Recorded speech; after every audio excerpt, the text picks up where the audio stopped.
Buen día. Somos el equipo número 1 conformado por Gerardo Yelcino Rivera Martínez, Roberto Arizmendi Lazarín, Aarón Eduardo de la Fuente González y su servidor Javier Valadez Guerrero. En este producto integrador de aprendizaje de la materia de identificación sistemática de compuestos orgánicos se va a llevar a cabo la solución de un problema respecto a la elucidación estructural de la panovinostat. Entonces, a raíz de esto se va a presentar el índice que contendrá el contenido. En este caso, las técnicas que se van a emplear para este análisis, que consisten desde el espectro de infrarrojo, la resonancia magnética, tanto para un hidrógeno y resonancia magnética para 3 de carbono, así como la espectrometría de masas en las cuales se van a describir 3 mecanismos de fragmentación de masas. Entonces, para introducir al proyecto, se tiene que el nombre sistemático de la panovinostat a nivel UPAC está dado por E34-etilaminometilfenil N-hidroxiacrilamida, y a continuación se presenta la estructura del compuesto a estudiar. Las aplicaciones que presenta la panovinostat consisten principalmente en dos. La primera de ellas consiste en su uso como un fármaco aplicado principalmente en la medicina para los tratamientos de cáncer. Sin embargo, actualmente aún siguen en estudio sus efectos. Pero la aplicación principal que contiene el compuesto es más de uso experimental para distintos casos de estudios que presenta el compuesto. Ahora, sin más, voy a presentarle la palabra a mi compañero Aarón, que va a explicar con detalle las bandas de absorción IR. Muy bien, respecto a el IR, aquí nos pedían 3 bandas descritas, pero bueno, siguiente diapositiva, por favor. Nosotros, en nuestro caso, obtuvimos un espectro generado a través de una calculadora que obtuvimos en la página chemiinfo.org, y en la siguiente imagen se observa lo que vendría siendo el espectro, donde se grafica la transmitancia en contra de la longitud de onda, que está dada en centímetros a la menos 1. Con el propósito de realizar una mejor determinación, realizamos un zoom en el IR lejano, primero que nada, en la siguiente diapositiva. Aquí podemos observar antes de los 3000 un pico correspondiente a un grupo CH, que al ser menor a 3000 correspondería a un carbono sp3, es decir, un enlace carbono saturado. Y tenemos también aproximadamente a los 3100 otro grupo CH. En este caso, al estar entre 3000 pero ser menor a 3300, sabemos que corresponde a un grupo CH sp2, es decir, un carbono con doble enlace a otro carbono y unido a un hidrógeno. A 3200 aproximadamente determinamos un grupo OH correspondiente a un alcohol. Esto lo sabemos por la forma y por la amplitud que presenta. En este caso se observa como un pico agudo, pero si hacemos un zoom se ve una banda definida por un grupo alcohol. Antes de los 3400 tenemos un pico muy característico de una amina, en este caso, de un grupo NH que corresponde especialmente a un grupo amina, y posterior, cerca de los 3500, tenemos otro característico para NH, pero esta vez correspondiente al grupo amida. Siguiente diapositiva tenemos ahora para el IR cercano, tenemos el primer pico que se muestra es aproximadamente a 1680 de un enlace carbonilo, especialmente el del grupo amida presente en nuestra molécula, y podemos ver también un enlace carbono-carbono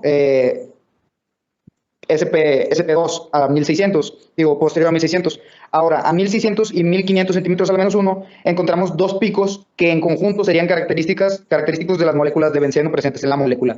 Todo esto se puede comprobar, ya que la página que nos genera resalta las moléculas para las que el pico se definió. Es decir, que a partir de lo que vimos en clase y la información dada por la página, obtuvimos todas esas bandas, ¿verdad? Bien, a continuación pasaremos a la descripción y desglose de los aspectos 1 de hidrógeno y 3 carbono del compuesto panovinostat. Primero, abarcaremos el espectro RMN 3 carbono. Para este espectro, nuestro equipo de investigación se dio la tarea de buscar valores reportados con anterioridad, encontrando los siguientes que se ven en pantalla.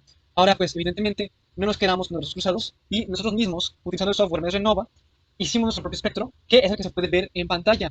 El software nos arroja el siguiente espectro, y aquí se ve de una manera más amplia cómo los picos representan diferentes tipos de carbono y la molécula ya está enumerada. A diferencia de los datos reportados, nosotros encontramos 26 picos totales, de los cuales muchos están muy cerca de los datos reportados. Hay una diferencia de valores muy sutil, por lo que nosotros reportamos a continuación los siguientes datos. Estos los obtenimos ya de aquí de las líneas que se muestran en el espectro. Bueno, una vez que ya tenemos estos datos, nos dimos cuenta de que estos mismos son más acercados a lo que observamos en la molécula, por lo que pasamos a desglosarlos e interpretarlos. Para este mismo, lo siguiente que haremos será empezar de derecha a izquierda. Primero vemos la primera línea que está en 11.72 ppm. Según las tablas, esto significa que deberíamos de encontrar un alquilo. Y esta línea corresponde al carbono 26, donde efectivamente hay un alquilo. Después, con el carbono 3, tiene una cantidad de 3.81 ppm. A su vez, este está un poco junto, por así decirlo, o bueno, de alguna manera relativamente cerca del carbono 4 y 6, pero no se puede juntar, ya que estos están un tanto alejados, a pesar de estar relativamente cerca, y tienen valores muy específicos. Son como otra agrupación. Por lo que este carbono 3 debería ser un CH2 ligado a otros carbonos, que es precisamente lo que observamos en la molécula, como se ve en la parte derecha. Ahora, continuando con los carbonos 4 y 6, ahora sí que tienen datos respectivos de 48.80 ppm y 52.22 ppm. Estos entran en el rango de 40-60, por lo que evidentemente están unidos a un nitrógeno. Después, en el espectro, observamos un grupo junto de carbonos o un grupo aglomerado de carbonos. Aquí se puede observar, está ahí en medio del 25,2 al 7,13. Este resulta que entra en el rango justo para enlaces dobles simples o enlaces dobles dentro de ciclos. Y si podemos observar, todos esos valores o todos estos carbonos enumerados entran justo en ser enlaces dobles o enlaces dobles dentro de ciclos. O sea, que lo que observamos es evidente. Sí es justo lo que estamos observando en la molécula, lo que reportamos. Finalmente, la expresión cambia cuando hablamos del carbono número 15, que si lo vemos acá en el espectro, está más alejado de ese grupo aglomerado de los demás carbonos, si se puede observar en el lado izquierdo.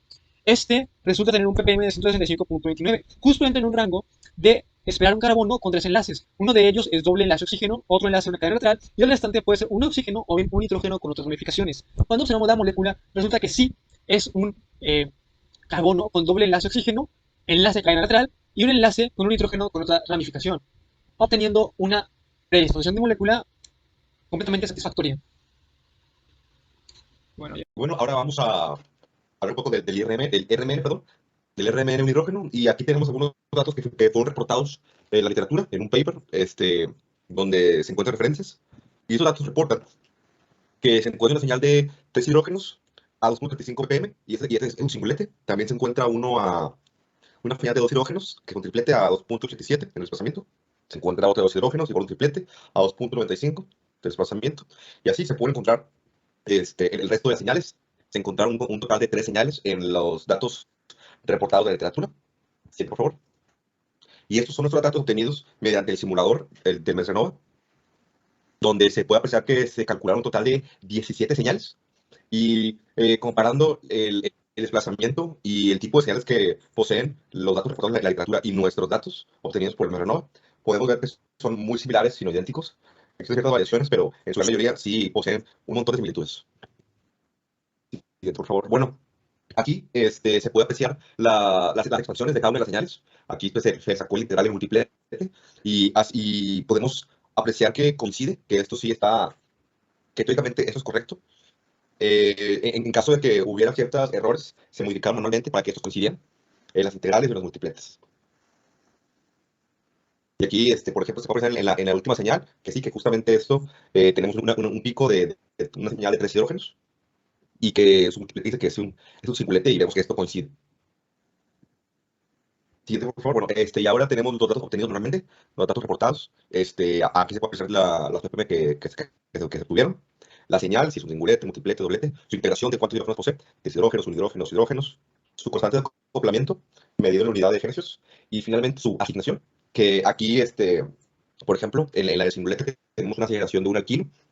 En la segunda asignación tenemos el de un sexo unido a una amina. Y luego en las 3 señales que tiene nuestra molécula de 2 hidrógenos, vemos que están unidos que pertenecen al cuarto hidrógeno, al tercer hidrógeno, nuevamente está unido al cuarto y tercer carbono, y el de un metilo unido a un feril. Y luego también tenemos de carbono 20 unido a un carbono 19. Tenemos el hidrógeno que pertenece a un grupo aromático, y tenemos el de una amina unido a un radical. Siguiente, por favor. Y bueno, el resto de hidrógenos son parte de grupo aromático, vinílico, o puede ser heteroaromáticos, y el último que parten de la amina. La siguiente técnica que se aplicó es la espectrometría de masas. Esta técnica se aplicó por medio del método de ionización por electrospray con el ion a una modalidad positiva de masa más H, que es el hidrógeno. En la literatura se obtienen 4 picos de masa carga a sus respectivas intensidades, siendo estos picos de 350, 333, 242 y 158 a intensidad de 100, 10, 8 y 40% respectivamente. Entonces, de acuerdo con la literatura, a partir de esta información se empleó una base de datos de CFM-ID para predecir el espectro de compuesto en cuestión, y se buscaron identificar los picos que indicó el paper. De los 4 picos que mostró, solo se identificaron 3, siendo los picos de 350, 333 y 158. Entonces, a base al espectro que se obtuvo de la base de datos, se seleccionaron 4 picos de masas, los cuales cada pico representa un fragmento que se puede escribir a partir de un mecanismo. Estos patrones de fragmentación a describir son el de 300, 317, 219 y 144 a intensidad de 100, 44.4, 14.3 y 57% respectivamente. El primer patrón corresponde a la masa carga 350. En este patrón el mecanismo únicamente consistió en la protonación de la molécula, en donde simplemente se le adicionó una unidad más al valor de la masa carga. Esta técnica o este mecanismo va a aplicar para lo demás a raíz de la modalidad del guión M más H positivo.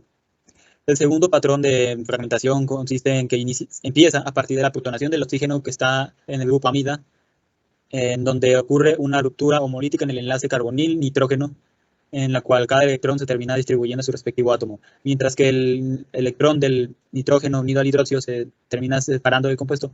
El electrón del grupo carbonil termina formando un tercer enlace con el electrón libre del oxígeno que fue protonado previamente, formando un fragmento de 317 a 44%.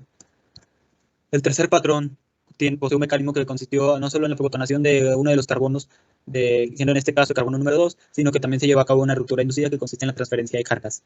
Durante esta transferencia, los electrones del enlace carbono 1, carbono 2 se terminan distribuyendo al carbono 2, de manera que la carga se termina desplazando al carbono número 1, formando el fragmento de 144 a 58%.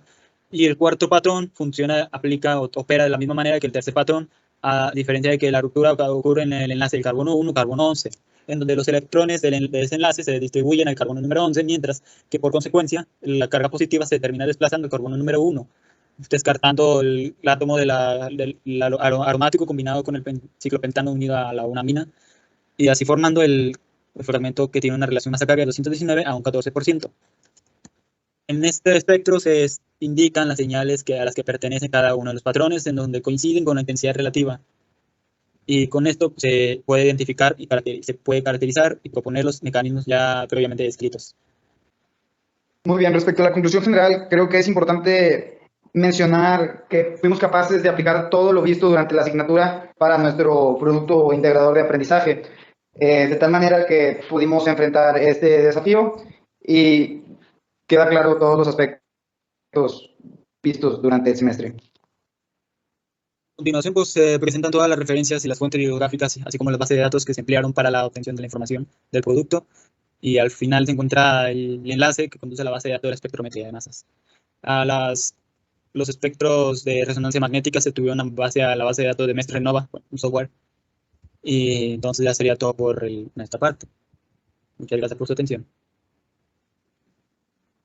Chicos, olvidé una cosa. ¿Qué cosa?